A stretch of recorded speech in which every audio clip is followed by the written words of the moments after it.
Evening, everybody. It's your boy D Mac. I'm just coming on to do a few tests and stuff. I want to start doing my panels and stuff, and so I'm just gonna get on here and just start working different things like the Dropbox and stuff like that, so I can be able to bring people on.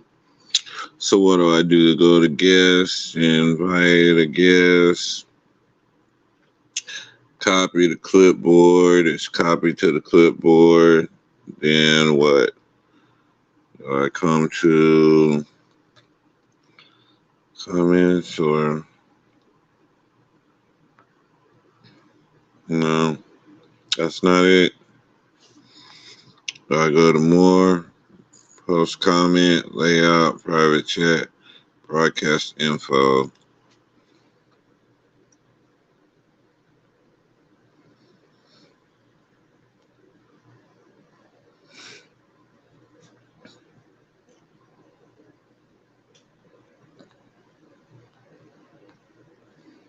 Okay, what info do I want to broadcast?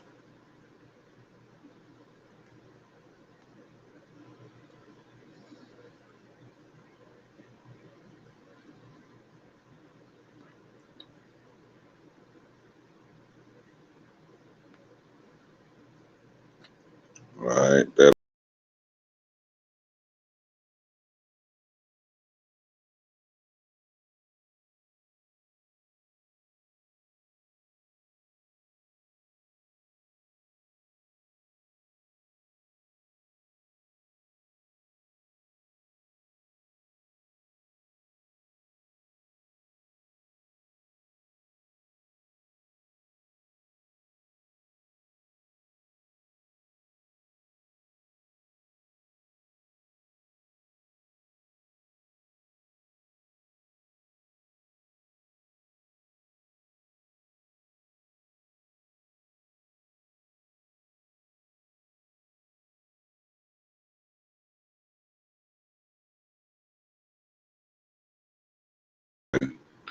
Oh man, I'm back in the studio now.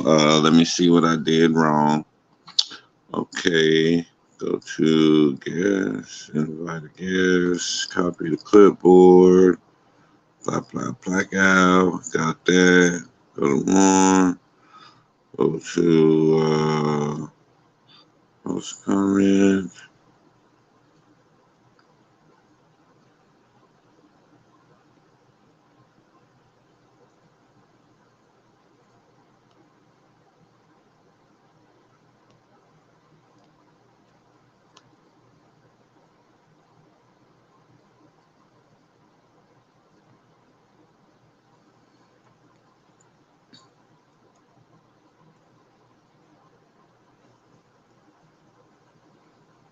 Well, what's that? That's not it. Go back and try this again.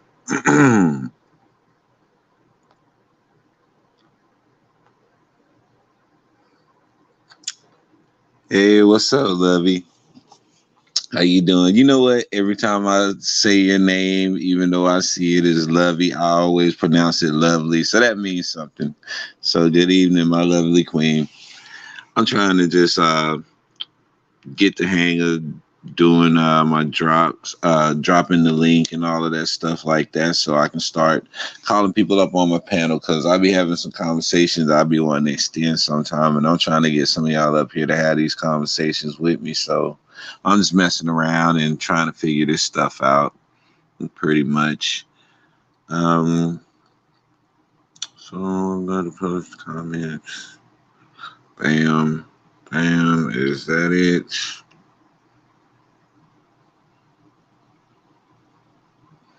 No, that's not it.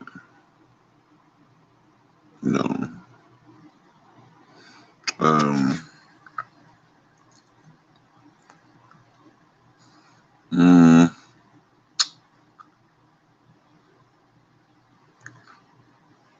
private chat.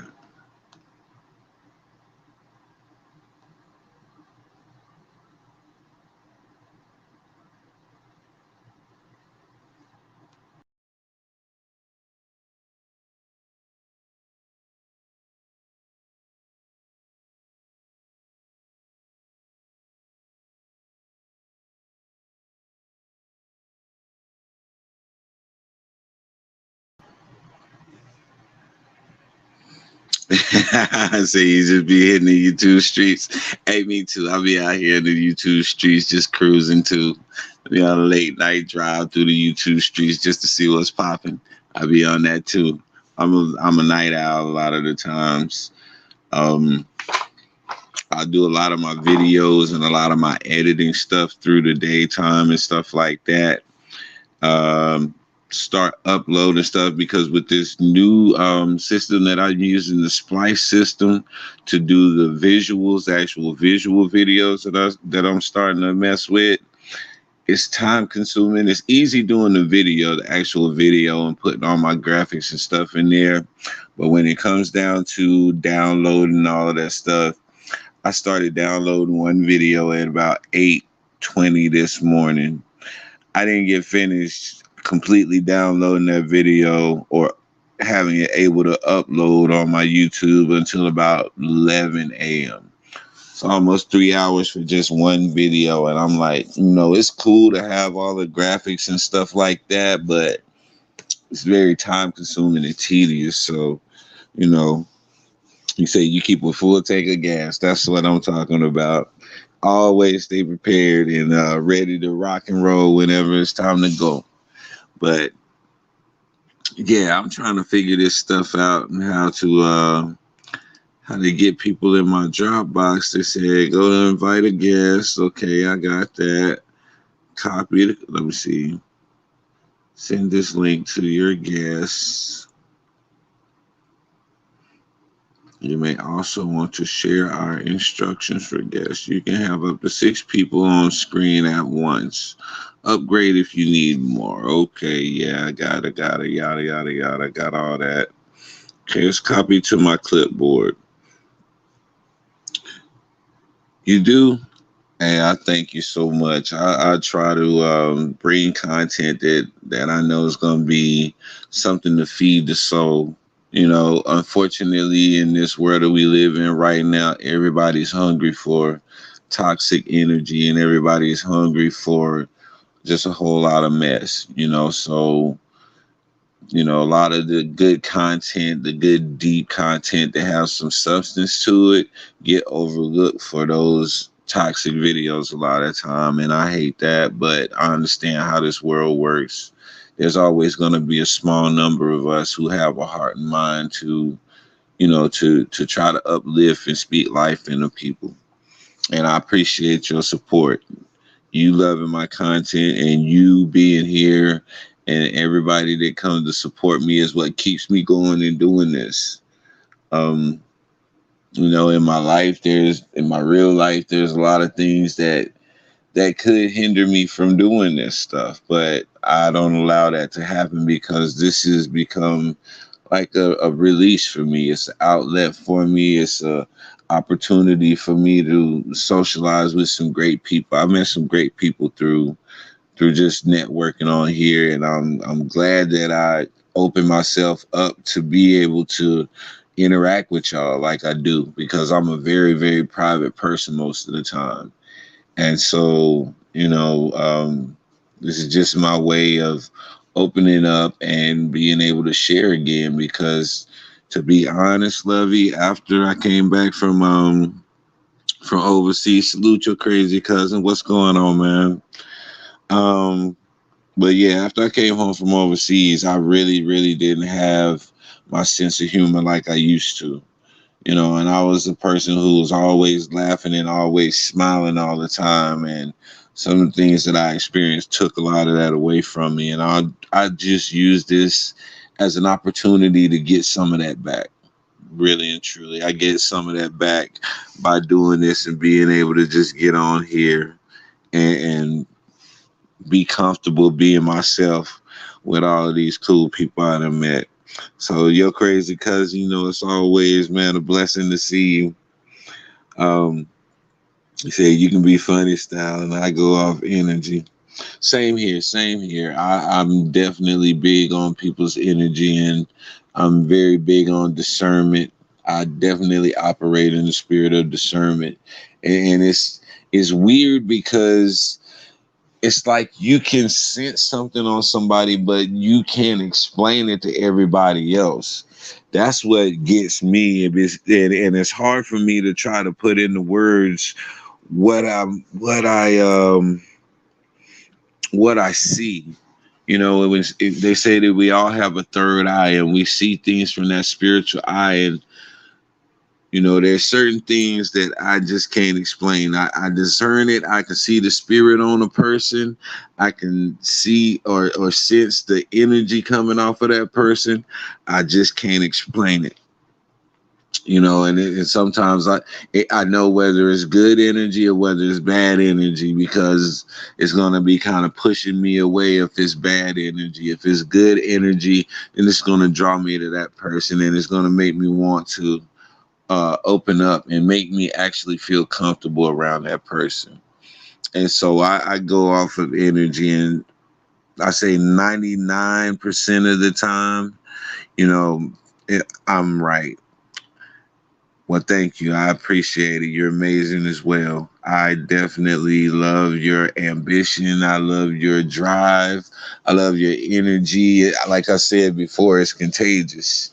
It's very contagious, and that's a great trait to have, especially in business. And so I appreciate everything that I'm learning and that I'm seeing and that I'm gathering from you, because you give me that part of that energy. Whenever I see you come on and you're happy and you're just loving on everybody, that energy transfers to people. And so I appreciate you for bringing that type of energy to my platform. It's always welcome, and that's exactly who I do this for. You know, um, so it's always an opportunity to do great things. Then I'm going to try to take it as many times as I can. He said, let's be honest, trauma can kill off parts of us. Yeah, it absolutely can. You right. Trauma can kill off parts of us, but sometimes we can revive that. And I thought my sense of humor was gone. I thought my sense of humor was dead. I came back so angry, man.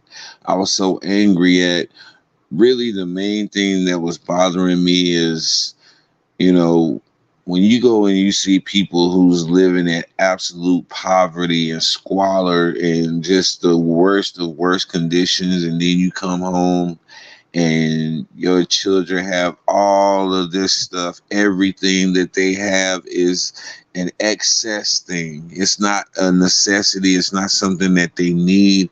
It's just things that they want. And it pisses you off to no end how entitled and privileged your children are, especially when you spend all of that time just watching children trying to survive, man. So I'm just like, I came home and I couldn't smile for a long time. I couldn't laugh for a long time. And so now I'm getting back to that point to where I can. First and foremost, I'll definitely attribute the breakthrough to my poetry, because when I was downrange, that's what helped me to get through everything, is my poetry. And when I got back home, I started doing therapy and going to groups and stuff like that. And, one of the main things that was suggested to me is for me to start back doing my poetry and start back going to the poetry slams and try to get back into the groove. And, I started doing that. So I go every now and then. We have a place up here. Shout out to Miss Clarissa at the Sweet Spot. I almost forgot the name, the Sweet Spot, but that's a poetry spot here in Killeen, Texas, and it's some awesome spoken word done there. He said, you came from the slums and now I'm on my boss taking care of my family. It's absolutely amazing. It is. It's such a great feeling to rise to a certain level to where you don't have to worry about certain things no more. I was talking to my godsons about that today, and we were talking about how people, um, if they manage their money right, and if they went out and they, you know, put themselves in the right position financially, not trying to live above their means, knowing exactly what's comfortable for them, then you don't have to stress. You don't have to live paycheck to paycheck. You have extra money in your accounts and stuff, and that feels really good to be able to bless somebody that's going through some stuff, because you've been there before and you know what it's like to have to swallow your pride and ask somebody for help. And so to be in a position to where you can now help somebody is a great accomplishment. It's a great sense of accomplishment, and that's true success to me. And it's not necessarily a monetary thing as far as help. Me having the time and me having the energy and all of those things to actually help somebody out is a great blessing. You said you used to deliver to a store where a brother from the DRC worked. He couldn't understand how Americans could spend money on doggy beds. Hey, you know what? I understand that. My brother from the Dominican Republic. Shout outs to the Dominican Republic. I have a cousin from the Dominican Republic. Shout out to my cousin Richard.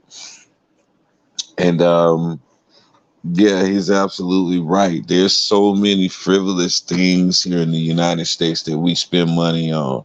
United States is one of the only places in the world where we hunt for sport. Everybody else hunt for food. They hunt for survival. But we're one of the only countries that hunt for sport. We hunt on a full stomach with a full freezer and a full refrigerator. Just out of just out of sport, just because we have such excess. You take a person who's considered in poverty over here in the United States and compare them to someone who's considered in poverty in other countries and other continents. And what we consider poverty is not poverty. Over here, our people who are in poverty are still obese. So you can't be too bad off if you're obese and you're in poverty. But our level of poverty does not match up with the rest of the world's idea of what poverty is. And so we in the United States, we have this really, really convoluted idea of what struggle is, of what poverty is, of what persecution is. I did not understand persecution, especially as far as spiritually, until I went overseas and I saw men who were actually risking being denounced from their families, probably locked up in jail or even murdered just to say the name Yeshua. Real talk. I seen these brothers have a church service and it was just a tent and a table with a Bible on it. There was no chairs in there. Nobody sat down. From the time you walked into that tent to the time you left, you was standing and you was praising the Most High. And them brothers had absolutely no problems with it. And it put me to shame. It put me to shame because after I sat and I listened to these men, it was a young man from Israel, and his name was David.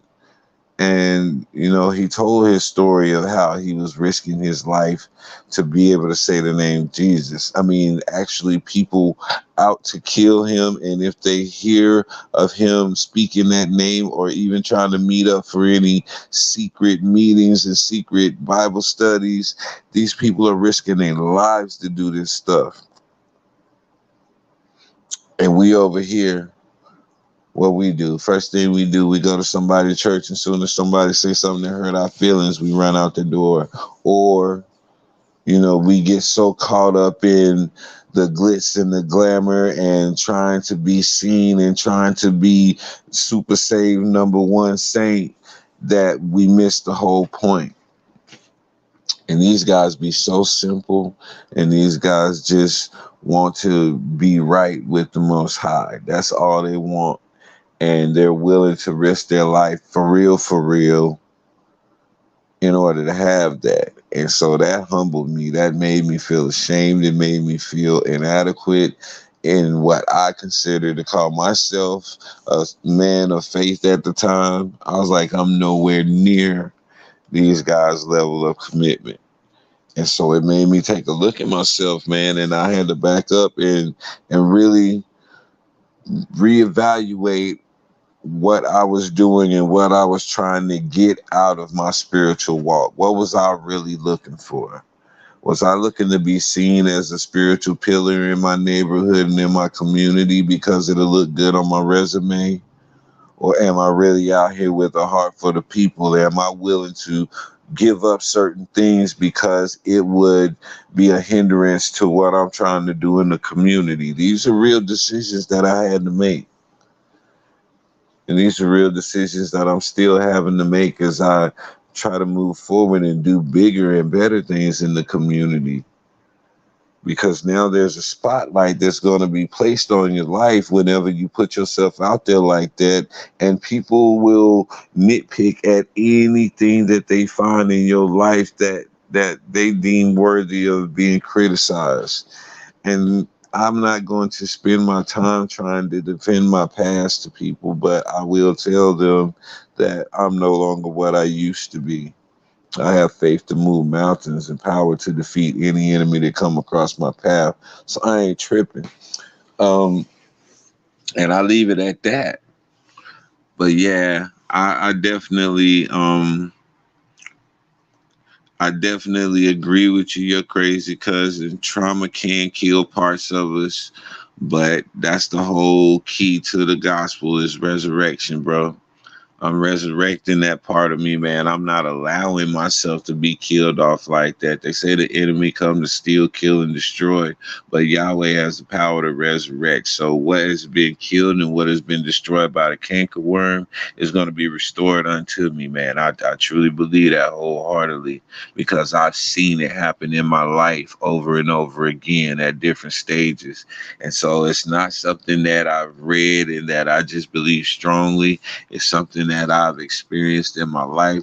So I just speak in resurrection into my life, to the joy that I used to have all the time. It was just that joy of a person who was naive to the real evils of the world. And when I was really faced with those true evils of the world, it did something to me. It took that innocence out of me, but I can still laugh. I can still joke around. I can still do all of that stuff like that. And I'm getting back to that point.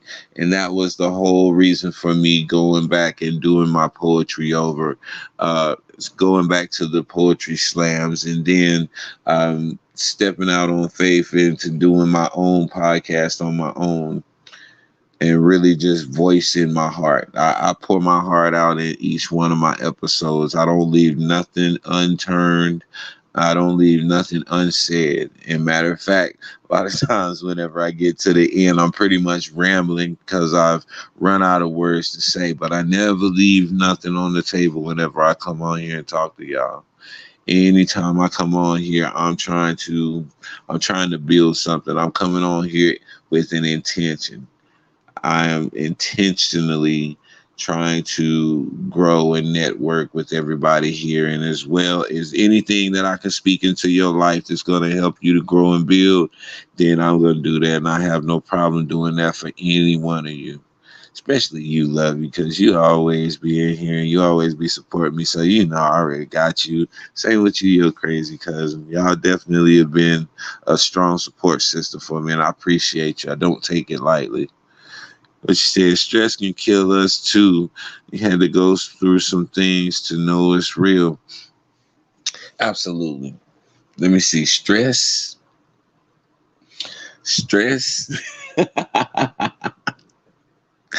I haven't stressed in a while. That's one thing. I I retired in 2015, and the early retirement, and it was a blessing that I was able to get that, and so I was able to retire now in my in my early 40s, and that's cool. That was cool, very cool at first. But then it got so boring, and I got so bored, and I didn't have nothing to do with myself. And it got old really quick because I was always active. When I was in the military, I was a medic, so I was always on the go. I was always being being connected to this unit and being connected to that unit. So there was no stop for me at all. And that's when I was most stressed. And I'm an introverted person. I would never verbally show anything or verbalize my stress. I would keep it all in, but it would manifest itself in the form of hives. I would get hives whenever I got to a very high level of stress, and my anxiety was through the roof. You said you feel bad. I feel bad when you go live and I don't join. Nah, don't feel bad. Don't feel it all. Don't feel bad at all. I know you there. I draw off of your energy. And, I already know you don't have to say nothing. The spirit bears witness to the spirit. And so I know your spirit. I know your heart towards me. And so you don't never have to explain nothing to love you. You know what I'm saying? What? You ain't a former medic. Oh yeah, yeah, yeah. You are crazy cousin. Yeah, you are. So you know, man. So you already know. You already know. As a medic, man, we were one of the most stressed out people, especially in the time of action. Whenever it's peacetime and downtime, we chilling and kicking it. But when you get out there and shit get moving, there's nothing more stressful than being a medic, man, because first thing you are is a soldier. So if shit is popping off, you're gonna have to lay down suppressive fire before you try to move to treat anybody anyway.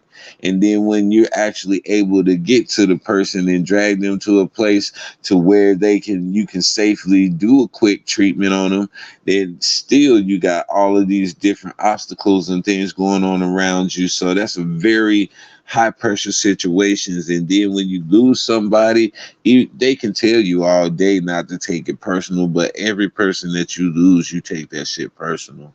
You always think back in your mind, is there something that I could have done different? Is there something that I could have not done? And you question things afterwards. I can recall whenever I graduated from AIT.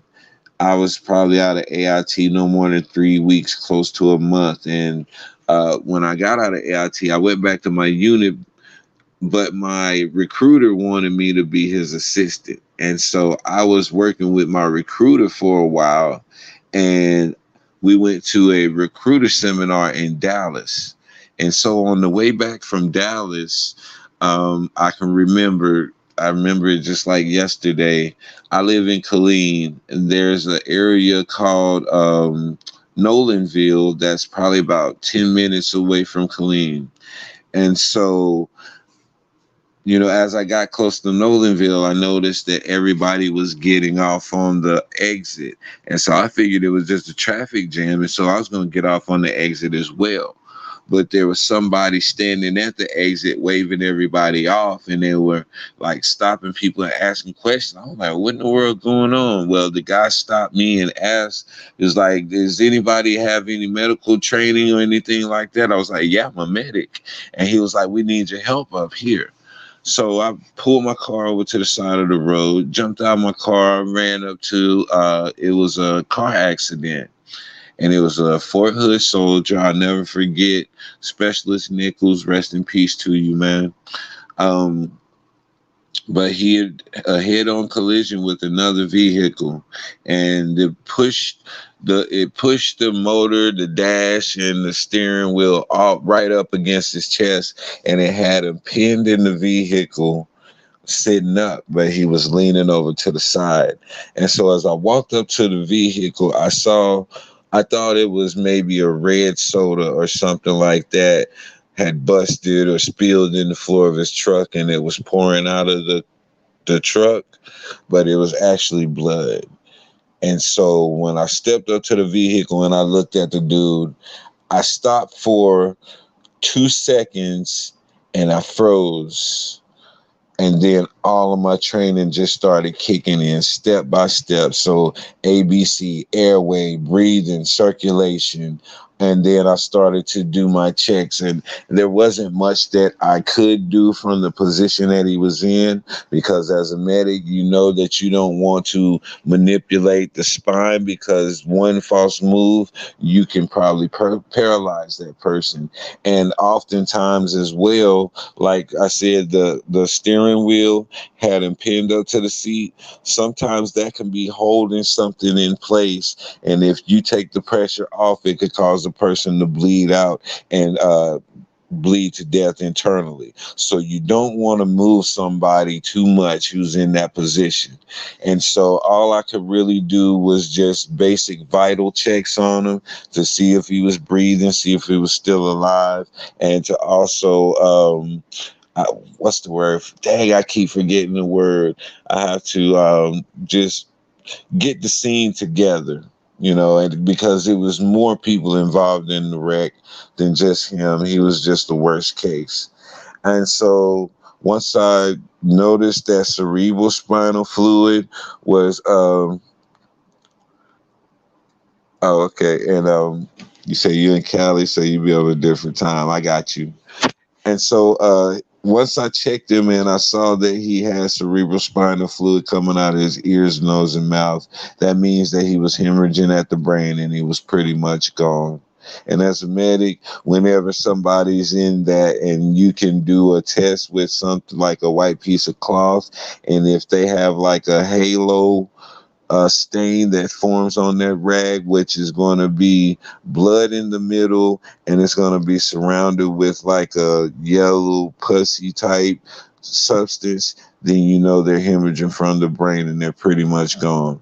And so I did that, and he was pretty much gone. And so now I had to pretty much triage. That's the word I was looking for. Now I have to triage the rest of the scene. Now this whole time this is going on, I'm waiting for the EMT to show up. I'm waiting for the paramedics to get there, because I'm this brand new medic just out of daggone AIT for about 3 weeks to a month.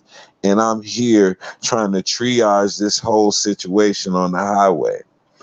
And so I'm running around to different vehicles. There was an old couple who was involved in it. They didn't really get hurt. They just slid off the road into the median, but nonetheless, they were elderly people, so there could have been some injuries with that. So I told them to stay put in their vehicle and try not to move. Then I went over to another area where a man was out of his vehicle. He was laying on the ground, so I did vitals on him. I did the ABCs on him, checked for any leaks, holes, and stuff like that in his body, and just told him to stay put. And yeah, it was a big old mess. And then the EMTs finally showed up, and they started doing their thing. And that was one of my first experiences as a medic. And man, you talk about anxiety, you talk about pressure, you talk about just scared. But the way my training kicked in, I was amazed, because it was like muscle memory. Everything that I went through, all of the processes that I went through, it was like muscle memory. It's like somebody was standing right here in my ear, and they were just calmly talking me through the process. And when I finished everything, I got back to our office, because mind you, we was coming back from that seminar in Dallas. So everybody else was ahead of me, and I was like bringing up the rear. And so I was supposed to been back. All of this whole story that I just told probably took about 45 minutes. And so I'm coming from Dallas, I'm about 5 minutes behind them, and then I don't get there till 45 minutes later. And they was blowing up my phone, which was in the car. So I finally got back in my car. I got down there to the office, and I told them what went down. And they wrote it up in the paper and all of that stuff like that. And That was one of my first experiences as a medic, and it wasn't even on duty, so to speak. But you said it's funny your doctor called it stress. I did not notice. I think and worry about things that's out of my control. So stress can be many things. You know what? I'm so glad you said that because this is something. One of my friends' homegirls, she constantly worries about things that are out of her control. She allows those things to dictate her mood and stuff like that. And I'm always getting on her about that. I'm like, there are things that are out of your control. And there's nothing you can do about it. So just pray for the strength to change the things that you can. And you know, just know that there are some things that are out of your control and be okay with that. And, that's how I try to live. I got that advice from one of my friends' grandma, was great grandma, so yeah, stress is definitely one of those things. Um, yeah, yeah. If it's out of your control, baby, let it go. Just let it go. And if it's meant to work for your good, then it's going to work for your good. And if it's meant to be a lesson, then it's going to be a lesson. So,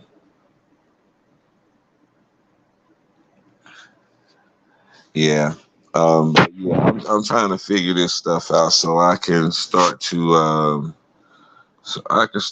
post, not post, but so I can start to um where am I supposed to put this? This is what's upsetting me. Is how to get this freaking thing in the Dropbox. Can somebody tell me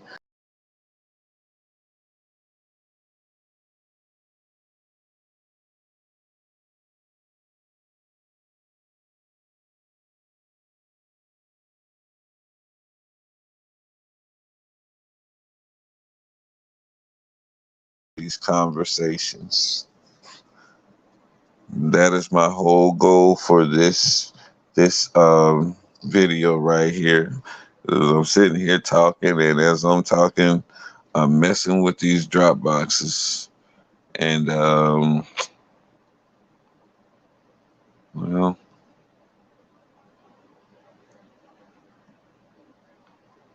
okay, I can do my layouts. Okay, got that. Um,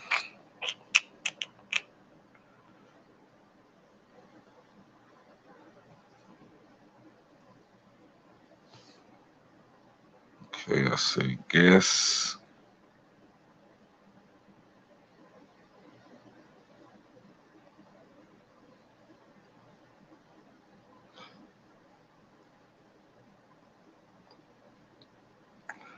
I don't know what that is.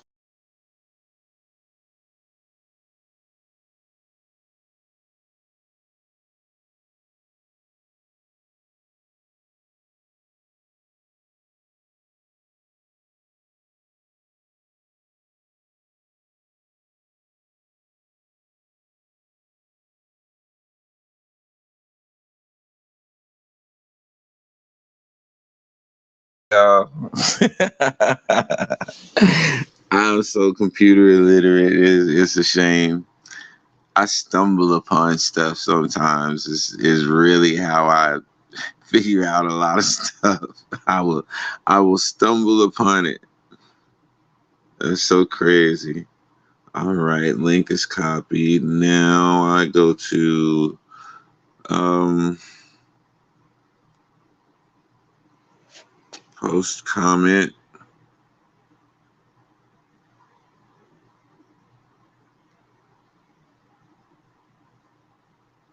Mm,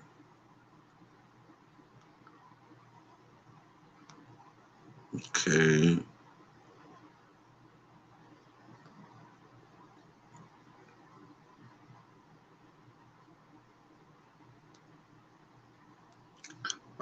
Okay, now how do I get this to the Dropbox? How do I drop this link?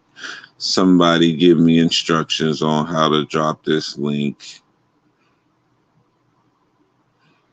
I'm trying to learn how to drop this link so that I can get people to come up in here and chat with me. Do I have to go to banners? No, it's not creating a banner. Go to brand. Do I have to create a brand? No, it's overlay. Um,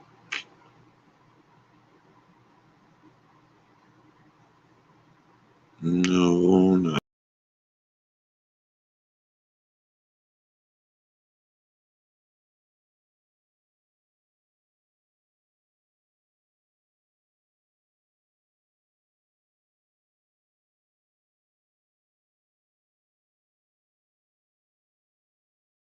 the build. I'm trying to grow. And in order for me to do that, I'm going to have to. Um, you said it's already dropped in the chat.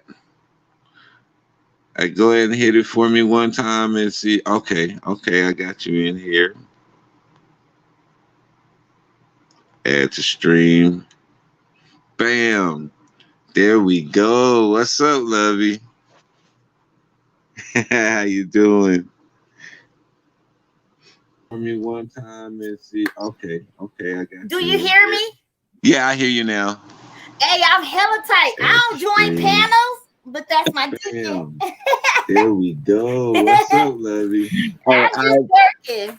How you doing? I appreciate you. I appreciate that. I've been racking my brain trying to figure this thing out for a minute. So yeah, I hear you now. Okay, so what I gotta do now, Deacon? I need to join panels, but that's my I need to leave studio. Yeah. You can just drop back down. Yeah. Thank you, Lovey, for helping me out with that, because now it's on and popping. So I'm going to start dropping the link, and I want some people to run up in here now, because I love how they try to get up in people chats and stuff. And yeah, come on up. Yeah, let me drop the link. Now it's over. It's over. You hear me? It's over. Hey, Lovey, I know you on it. I love your energy, man, and I appreciate it. I really, really am excited now. It's about to go down.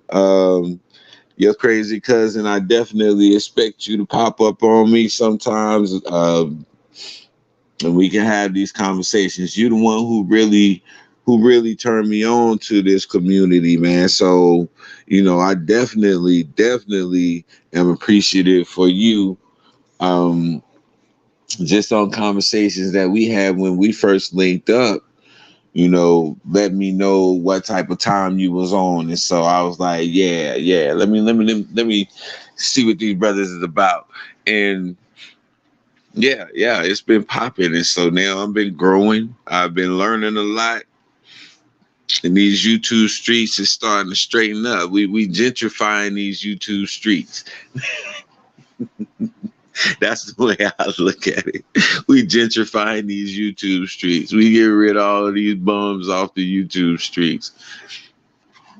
So, yeah, man, I'm enjoying myself. Now it's on and popping. They done fucked around and taught that boy how to drop that link. Now I can talk my shit and be like, I'm dropping the link. Come on up in here. Somebody let me know what you think of this thing right quick. And we going to go from there. That's what I'm talking about. This is what I've been trying to get to. Because like I said before, I don't want to be one dimensional. I always want to be able to bring something new to the table. I always want to bring interviews to the table, because that's something that Big J was teaching me how to do. And shout out again to Big J. He the one who got me started in this. And one of the first interviews I did was with my son. It's like my primary video when you go to my page. The interview with Jeremiah Howard, that's my son, that's my youngest son. Well, it's after midnight here now, so officially yesterday was his birthday, but yeah, that's my dude. That's my dude. So I want to get back into doing interviews with people. There's a lot of people out here who have great stories that need to be told, but they don't have the opportunity to tell them. I've talked to a couple of people who would love to come on the show, and I feel like they have some great information that would be beneficial to all the free thinkers. I also have. You said, okay, they gonna be like, Lovey was on Deacon.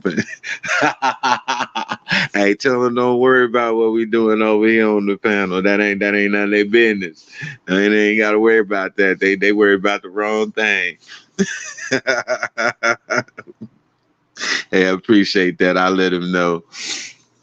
But yeah, I definitely want to switch some things up. And there's some people out here that I want to do interviews with because they have a story to tell. They have some amazing stories to tell. My cousin tonight on Facebook, she actually, because she's always been funny. Her name is Shay. She's always been funny as hell. She's always been an outgoing person. But when it comes to, just putting herself out there and allowing everybody else to share in her silliness and her funniness, she'll get shy and kind of clam up. But tonight, I don't know who she been talking to, who she been around, but this girl came on Facebook Live with a whole nun outfit on. I bullshit you not. She had on a whole nun outfit, and her last name is Love. So she came on as Sister Love. And if you look at my TikToks, I have some characters, one of them being Deacon Mac. And so, she asked me would I have Deacon Mac come on.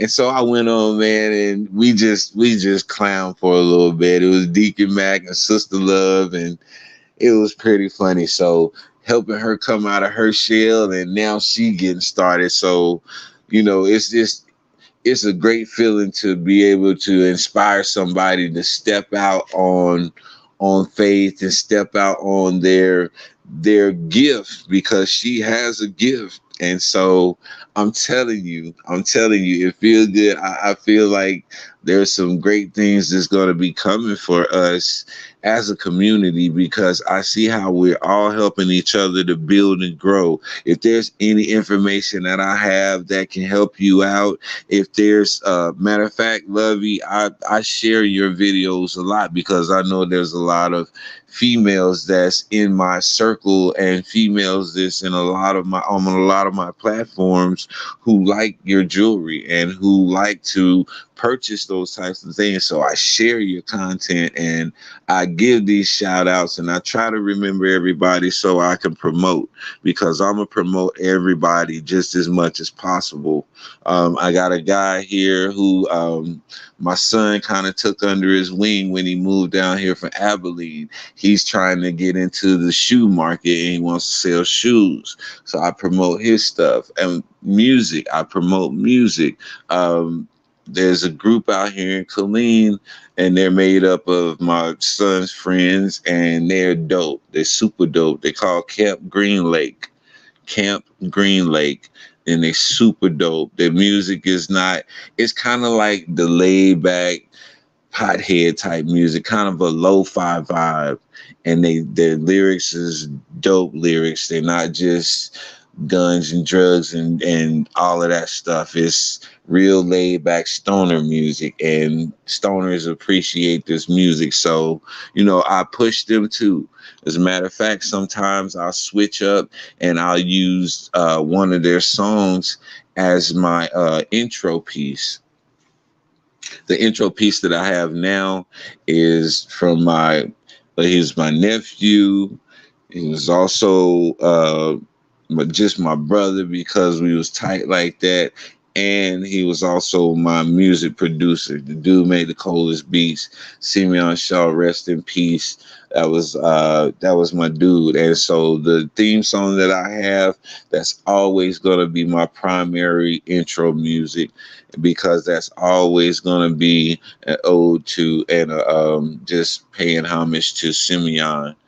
And but I have other people who I do promote, and so I'm making sure that everybody I get to know you and I get to know your products well and I get to know your business well so that I can properly promote you because I'm real good at the gift of gab. And if I really sat down and wrote out something to be like a presentation, then I'm going to give it my 100% effort and I'm going to put it on every platform and do as much as I can because that's just how I rock for the people who I consider in my circle. And, there's no strings attached to it. It's just love because I know I'm always going to benefit and reap good things whenever I'm putting good energy out there like that. And so, you say you get your flowers from me, Deacon. Just give me your P.O. box and Justice all good. I got you. I said, I'm not being nice anymore on YouTube, but you're my fave. I appreciate that. I appreciate that. That made me feel good right there. That's gonna definitely push me into the next episode because as much I just hit a milestone. I'm over 950 uploads right now. I'm pretty soon I'm gonna hit 1,000 uploads, and I go on a streak some days where I'll put like 3 or 4 videos up in one day. Sometimes I'll go 2 or 3 days without putting anything up. Then I'll come back and hit you with some more. And it's just that I figured out this whenever I do my TikTok videos, I can do about 2 or 3 TikTok videos pretty quick. And I'll post one out of the 3 over here.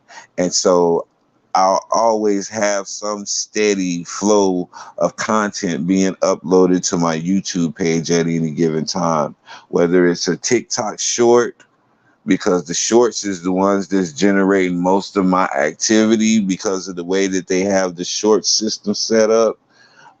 But that's cool, just as long as I'm filling my page with content and I'm making numbers on those videos.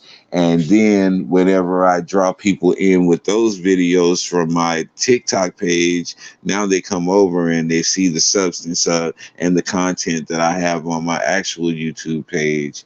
And so then I'll switch back over to TikTok and then I'll do like a 3-minute summary of the whole conversation that I had over here. So that would spark their interest to come over here. So it's just like I'm just playing them back and forth. I'm playing back and forth with TikTok and YouTube. And I also have my Facebook and Instagram, but they're all connected. So when a video go on one, I can choose to put it on all or just one in between. And so I just do stuff like that to kind of offset.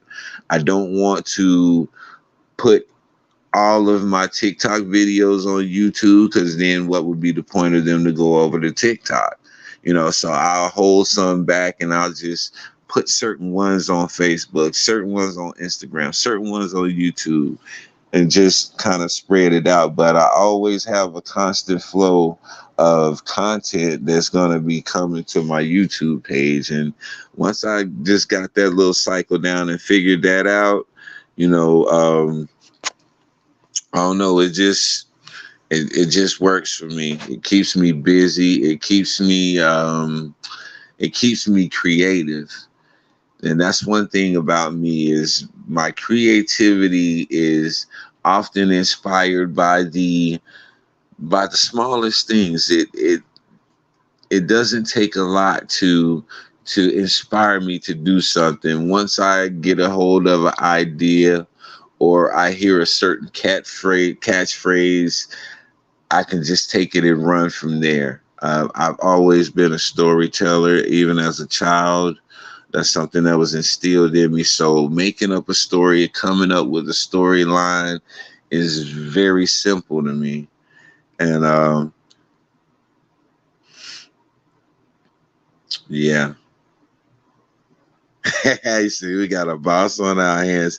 I wouldn't have it no other way. I know you're a boss, and that's why I'm so humble that you be giving me your time. I really am. But when I get in my bag, because people see the laid back and humble side of me, and me talking like this, and they don't think that I can get ignorant, but I can get ignorant. I can show out, and I can have a good time and really boss up when I need to boss up. It's all about knowing when to do what, having the tact, and that, going back to that word discernment, when to turn it on and when to turn it off. And so when it's time to be a boss, when it's time to boss up, hey, let's go do what we got to do. The sooner we get this done, the sooner we can get back to chilling and hanging out and just tripping and doing light work. That's always the way I've been, even as a leader. Let's go ahead and knock out what we need to do so that we can go and chill and we don't have to worry about meeting any deadlines and nothing like that. And so, yeah, I know you on your boss shit, Lovey. Yeah, I've been knew that from day one. Whenever I started to see how you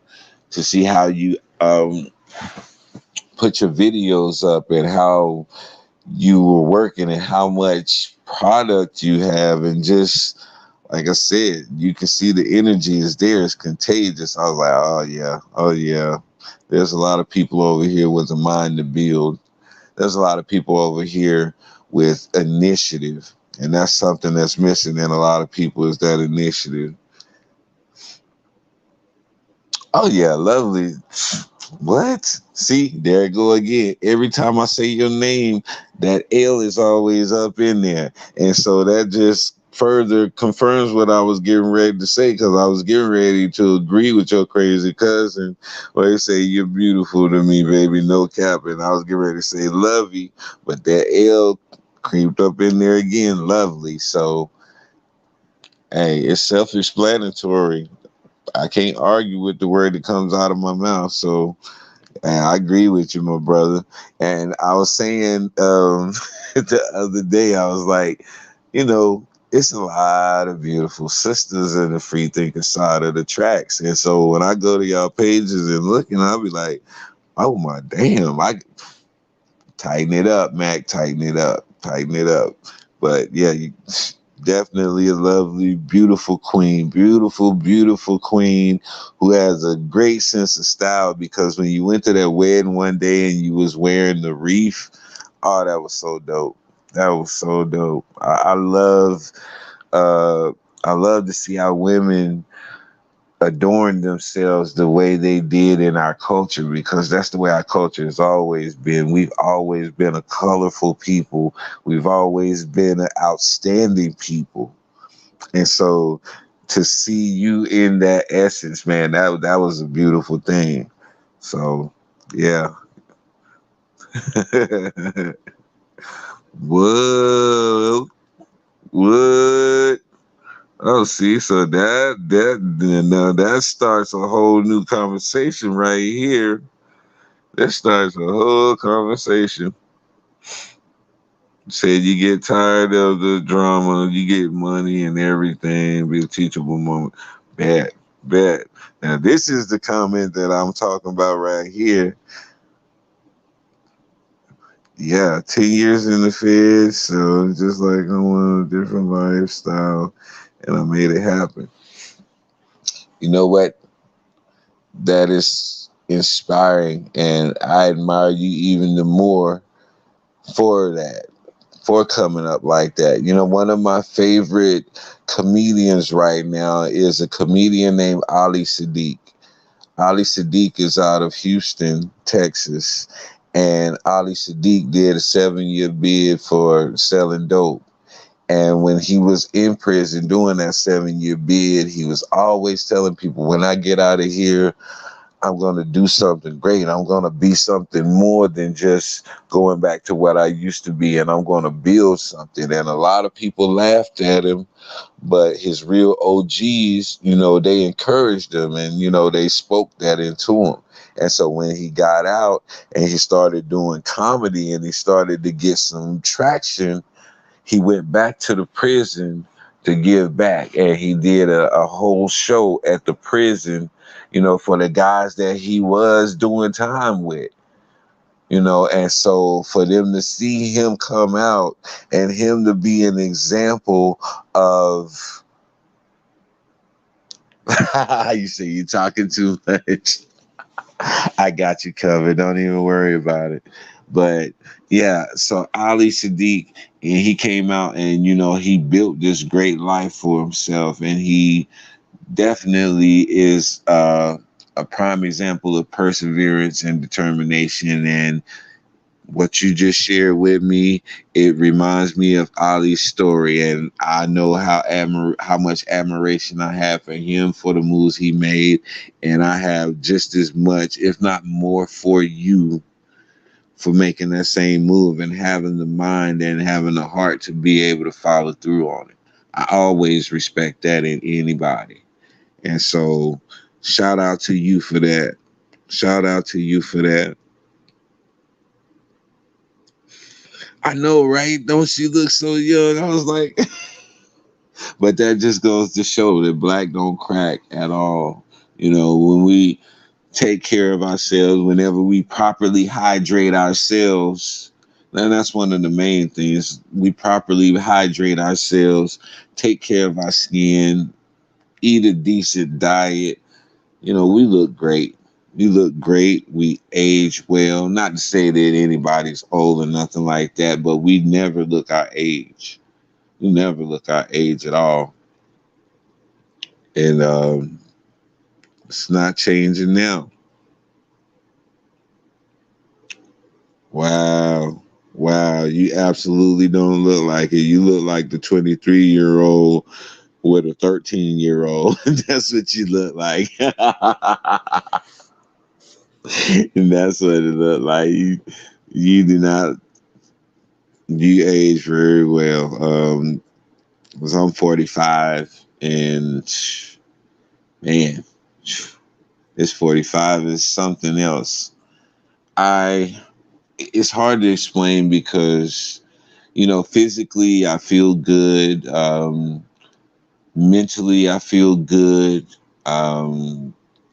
Emotionally and stuff like that, feeling centered. It's like I'm getting over that middle-age crisis hump, and I'm finally settling into my true adulthood, because for a long time I didn't want to accept the fact that I was Mr. Mackin to some people. That was an insult to me, for somebody to call me Mr. Mackin. Like, who do I look like? My daddy, but I had to learn how to embrace that, how to embrace being an adult, how to embrace hitting that level of just notoriety, man. And once I was able to accept that, I'm sorry, bro. I ain't even see you in there. My bad. What's going on, your crazy cousin? Can you hear me? Yeah, I can hear you. I'm having a difficult time hearing you, brother. I'm not sure what my issue is.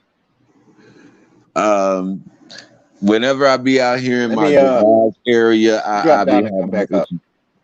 Okay.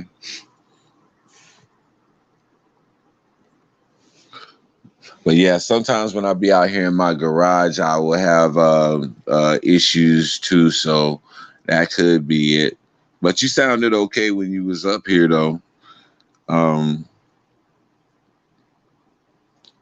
But yeah, it's definitely you definitely make 42 look good. So salute to you, Lovey, on that.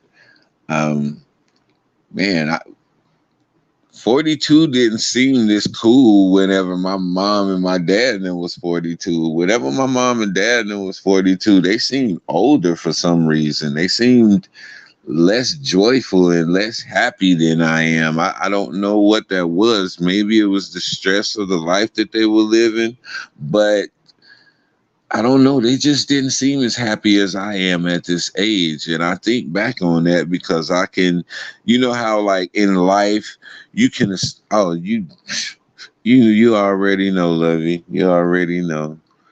But you know, you think back in life and you remember certain periods of your life.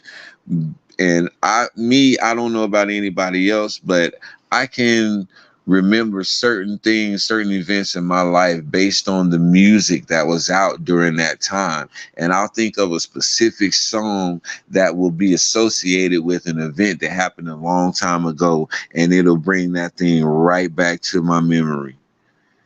And so, you know, but I remember just like, I don't know. I never saw my parents enjoying things. I always saw my parents, I gotta do this, I gotta do that, we gotta do this. Well, has that been done? You know, and it was always that. It was never, you know, stopping to laugh and stuff like that. Now, as they got older, my dad started going hunting and fishing, so that was his way of getting released. My mom, she did her, she was in the Eastern Stars and stuff like that. So, you know, that was her little release and getaway. But for the most part, whenever I interacted with my parents around the house and stuff like that, they was always on go mode. They was always going somewhere to pay a bill or going somewhere to do this or do that. But I never seen them enjoying themselves in life. That's the word I'm looking for. That's the term. I never seen them really enjoying life. And that's something that always, you know, it stuck out to me for some reason. I don't know why, but it just always stuck out to me that I never saw my parents enjoying their life. They was always busy doing this and that and worrying about so many things that they didn't really get many opportunities to enjoy the fullness of life. And so that's something that I try to be mindful of because I don't want to spend most of my life ripping and running and doing all of these different things and really missing out on the most important things. And then when I get to the end of my days, I start thinking back on all of those missed opportunities to enjoy life. I don't want to do that. I've been in the room with probably about 4 people when they were passing over, when they were crossing over to the other side. And I mean, like looking in their eyes and watching them trying to be strong and hold on for the family, even though they know that death is inevitable within the next few hours or so. And to talk to people who are in that transitional stage in their life, the main thing that most people say is, you know, I didn't enjoy life enough. I didn't smile enough. I didn't do this enough or that enough. You said your audio ain't working right on your phone. Oh, okay. Okay. But you can come up here anytime you want to, bro. Now that I've figured out this dropping the link thing, bro, it's on and popping. And you know, y'all are definitely welcome on any panel that I put up. I just wanted to figure out how to get that done because it's these simple things that I overlook and I think they're not important until I come back and I want to make a move and do something different. And I didn't take the time to learn that. So, you know, this is something that's going to change the game a little bit for me. But yeah, you're crazy cousin. So, like in the mornings and stuff, whenever I'm on here or whenever I decide to get on here, I try to pick times to where the YouTube streets are quiet so I can jump up on my little soapbox for a little bit. Then, you know, yeah, you're more than welcome on my panel at any given time, man. Anytime you want to. Um, But yeah, so that's all I really wanted to do tonight. I wanted to get on here and figure that out. I'm definitely going to be using that editing tool and doing some more videos to where I'm actually engage with everybody, and I can do my little word listings and all of that little stuff, that the extra bells and whistles that I was talking so much shit about that I wasn't ever going to do. But I do understand growth. You know, at the time I was speaking from a place of ignorance, and you know, that's where I was trying to make a good point, and I was saying that, you know, I don't want to put all these bells and whistles on there because then people will be distracted by that and they'll really lose the message. No, no. If you do it right, the message is going to come across, and it's only going to be, they're just going to be accents, basically.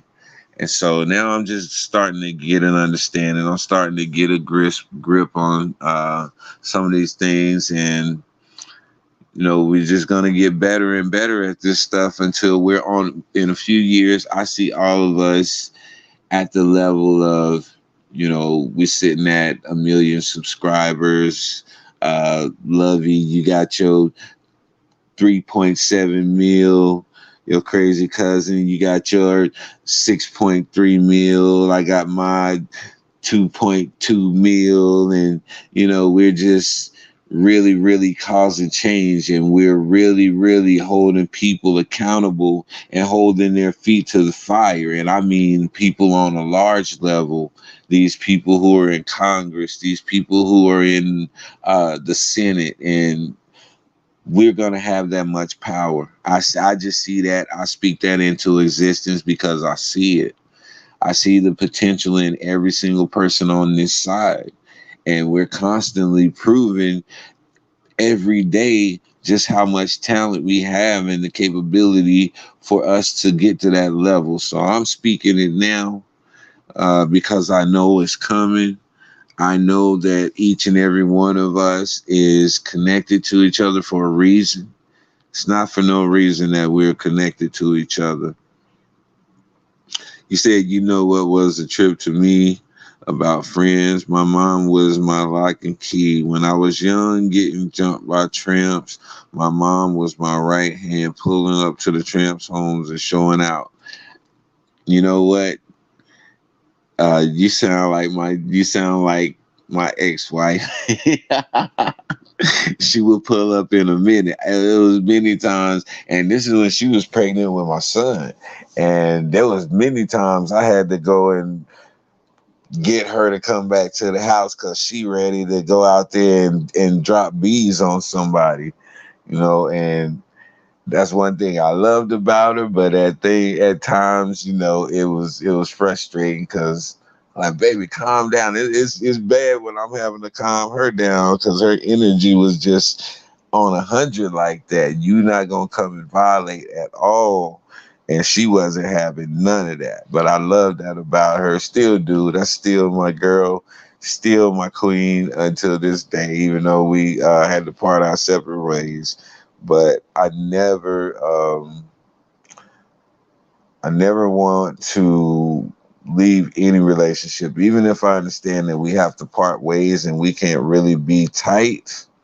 But I still want to be able to have a relationship with you to where I can communicate with you, because nobody's ever totally cut out of my life unless you have to be, unless you've been toxic and you've been bad for me, then I have to cut you out of my life. But if we didn't have that type of relationship that was unhealthy and toxic like that, then I still want to be able to have, you know, some type of cordial communication, a cordial relationship. So if I ever be around you, it won't be awkward or nothing like that. And so shout out to Tammy, my oldest kid's mom, aka Khaki Brown, because she was real light skinned. She was real tan, light skin color, and her nickname is Khaki Brown. So shout out to Khaki Brown. Yeah, it's just all love on this side. Only, and even when I talk shit about certain people, I even talk shit to them out of love. What's up, Jewel? Good to see you in the building. What's up? Even when I talk shit to, all right, this is the thing about Kwame Brown. Whenever I talk about Kwame Brown now, I'm going to use his initials KB, but I'm going to use anything that starts with the letter K or has the K sound in it and the B. So I'm going to call him Koala Bear. I'm going to call him Crunchy Black. I'm going to call him Kickball. I'm going to call him Crunchy Balls. Whatever has those initials of KB or had that K sound, that's what I'm going to start referring to him as, because I want to stop saying his name. You know, I don't want to give any shine to him. I don't want to give any power to his name to where he can make those claims. Everybody want to talk about me. So anything I can come up with that matches those initials of KB, then that's what I'm going to refer to him as. So, yeah, I'm just a sarcastic ass like that. And even in doing so, I don't hate the dude at all. I don't hate him. I hate the spirit that he operates in, but I don't hate him. I just want him to quit ducking conversations with real men. I want him to um, really, really have something to say instead of just saying these same old talking points over and over again. I really want him to understand that he's not a victim and that there are people out here who really are victims, and he cheapens and lessen what they're going through by making claims that he's being victimized, because he absolutely does not know what being victimized is. He does not know what persecution is. And that goes back to where it'll trigger me, because I've seen people who have actually been persecuted. I've seen people who have actually, their lives are being threatened for saying certain things. And if it was said outside of the confines of the group that we were in, or if somebody in that group just happened to be an agent and wanted to go back and repeat what that person said, then guess what? That person can lose their life. That's persecution. So when he started making himself out to be a victim and hollering he persecuted and stuff like that, dude, you don't know what the fuck persecution is. Yo, Crazy Cousin, you said that pull-up thing, the Hulk smash video comes to mind. Yes. Try to stay in banner mode, bro. That's it. That's it. I gotta stay in Bruce Banner mode, because if I don't, you know what the other alternative is. There's no medium. There's no in between. There's Bruce and then there's Hulk. And then there's the carnage that's left behind.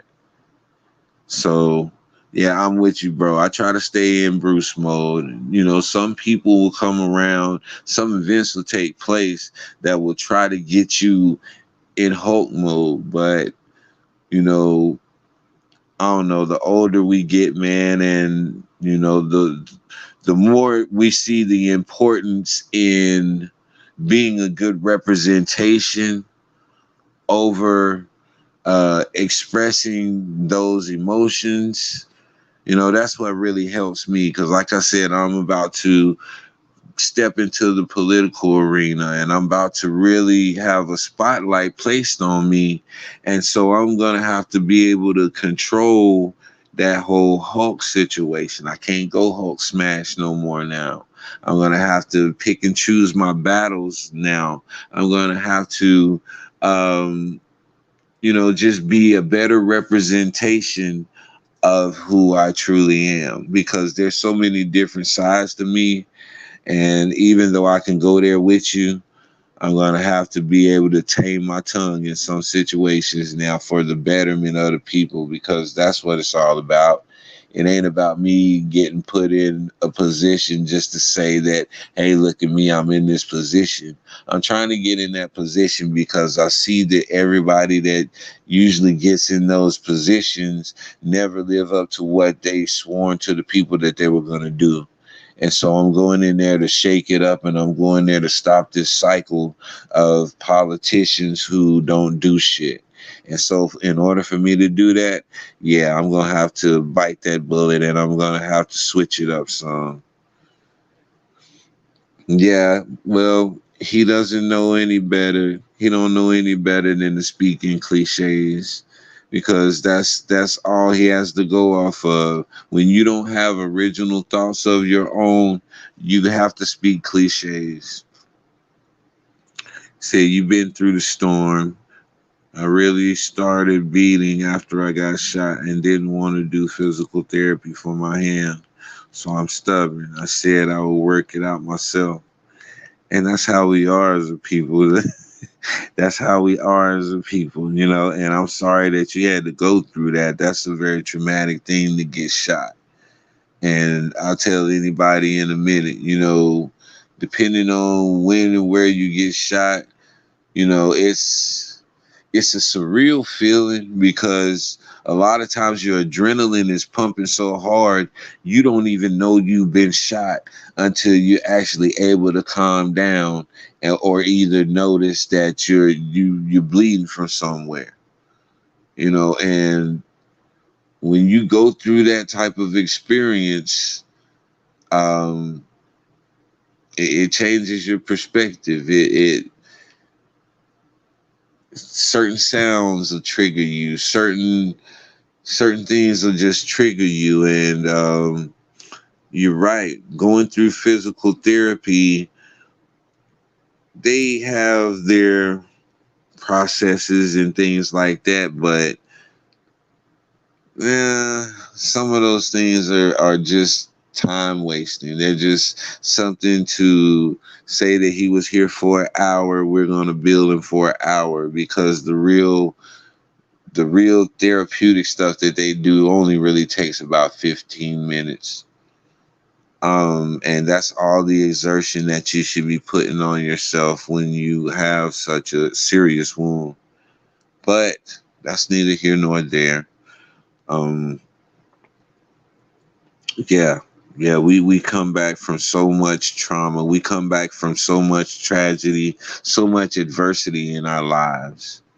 You know, and this is what builds our character. This is what makes us free thinkers, because had we not been free thinkers, then that could have been the difference in us staying in a rut and staying down in a hole instead of us having the strength to dig ourselves out, because a free thinker says, I'm better than this. I can do more than this. I can accomplish more than this.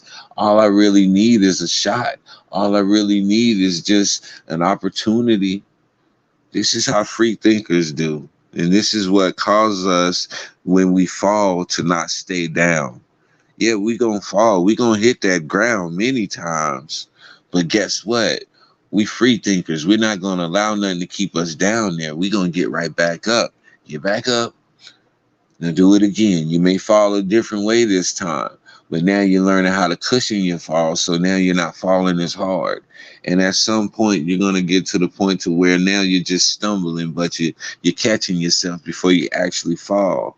And then you get to the point to where you're at a full stride and now you're running.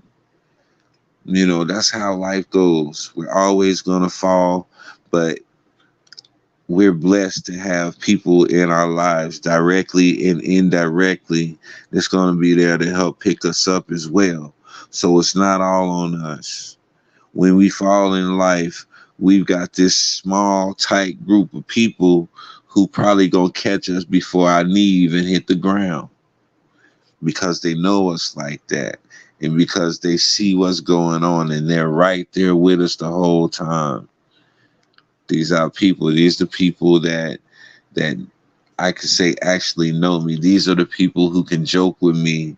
These are the people who call me by my middle name. And there's only a few people in my life that call me by my middle name. Anybody know my name is Kunta Kinte. And my cousins, I have twin cousins, Carol and Catherine. And from the day that I was born, they were the main two people who have ever called me Kinte.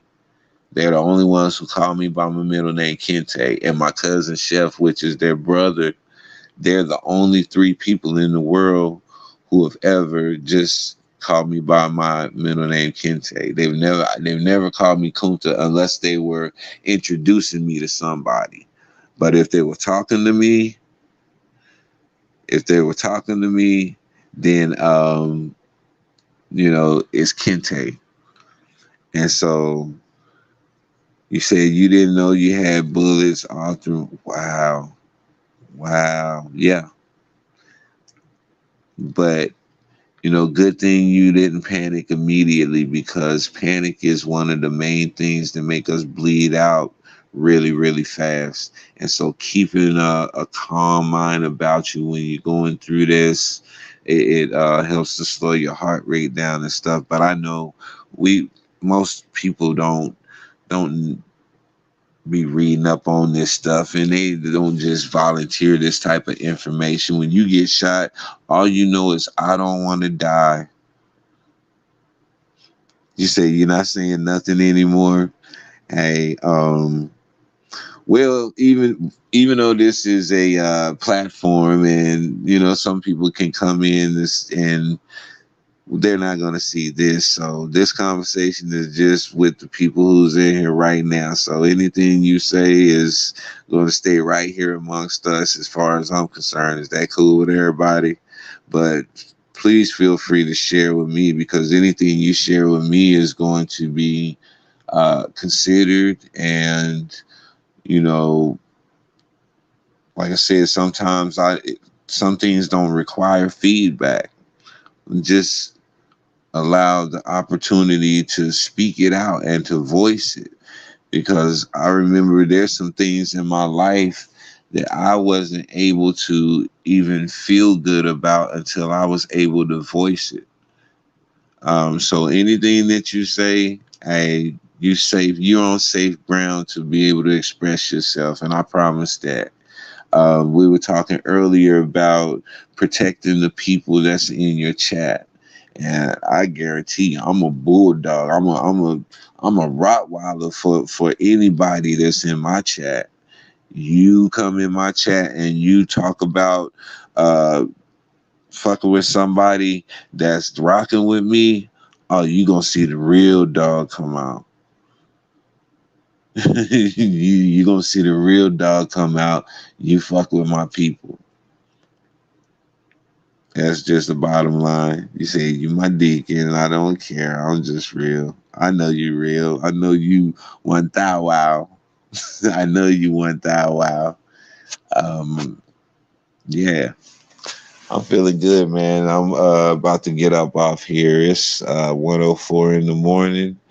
I came on and I accomplished what I came on to do. I learned how to drop the link, and I even got Lovey to come pop up on me and show her face on the panel. So that's a major victory for tonight. We have had a great conversation. We really have had a great conversation. Oh yeah, my name is something else. That's a whole story in itself. I posted today on Facebook. I was being funny, messing with my mom. I was like, my mom named me Kunta Kinte. She encouraged me to be a good reader, and my mom low key had a thing for LeVar Burton.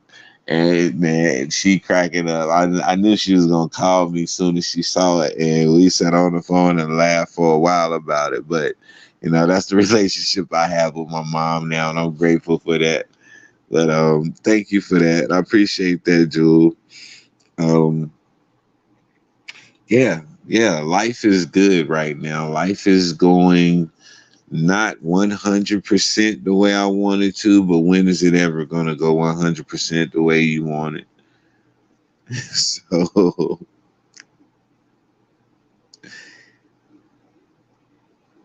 yeah, you're right about that. They better pay attention. It could be any of us. Any of us.